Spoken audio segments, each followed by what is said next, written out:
nabibili. Yung happiness natin, hindi rin nabibili yon. Yung ating pagsama-sama dito, although nagbabayad tayo, pero hindi po mabibili yung ating kagalakan na nandito tayo sa campsite. Amen! Amen! Kaya palakpakan po natin ang Diyos dahil meron tayong napakagandang campsite! Hallelujah! Sige po, hallelujah!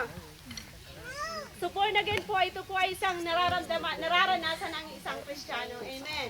Na hindi po mapalagay ang isang Kristiyano na hindi makapag-share ng salita ng Diyos. Kaya tayo po, kapag tayo nakilala natin ang Diyos, na siya po ay bilang ang Diyos sa sarili na pagligtas ng ating mga buhay, we need to share. Amen. So mayroon po tayong nadadala dito mga pamilya, kahit sa church po, nadadala po natin. Amen. So, yun po, anong katotohanan nung sinabi natin doon? Sabi po, I tell you the truth, no one can see the kingdom of God unless he is a born again. Ano po yung katotohanan?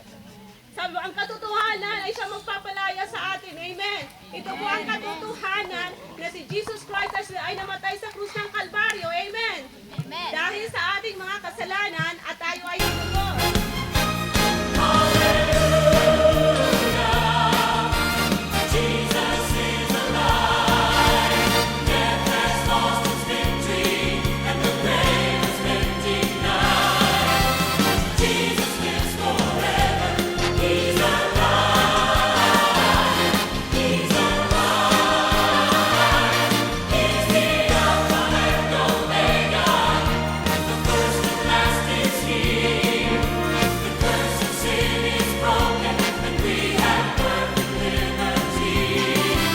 The country.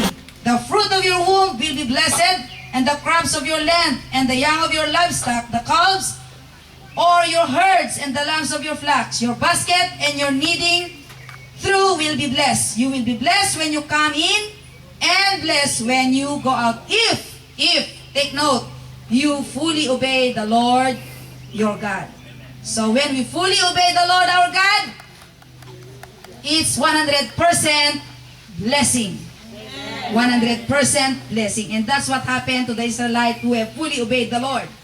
And Canada, the heritage of Canada, Canada has been given, yung mga ninuno ng Canada po, yung mga naging leaders po ng Canada, they have recognized the supremacy of God in Canada. It says, in their Canada's coat of arms, adopted in 1921, stands upon the Latin phrase, Amarios Admare, which means, translated means, from sea to sea, a reference to Psalm 72 verse 8, that they recognize, it says here, He ruled from sea to sea and from the river to the ends of the earth. Given to the leadership of Canada. So they are, I believe, God-fearing leaders and were able to recognize the supremacy of God in the country of Canada. But when sin allowed entry, pero pag ang kasalanan will enter, disgrace and curse will come also. So we can find also that biblical truth in the story of Israel again in Judges chapter 2 verse 7 to 13, where adoption na mga bata, I accept you as my Lord and Savior.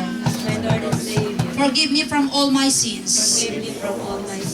Lord Jesus, come into my life and be my Lord. I believe that you died on the cross because of my sins. That you raised up from the dead to give me eternal life. This I pray in Jesus' name. Amen. Let us lay Father, as they continually remember you in their abundance, as they continually depend on you in their difficulty, you are the God who have promised, oh God, that you will lack nothing to those who can continually trust in your name. Father, right now release the blessing that you have stored to its families in the name of Jesus. Now, my brothers and sisters, receive the blessing that you have spoken to your family in the name of Jesus. Receive the stored blessing that is for your family, that is purposely belongs to you and to your family. In the name of Jesus, receive your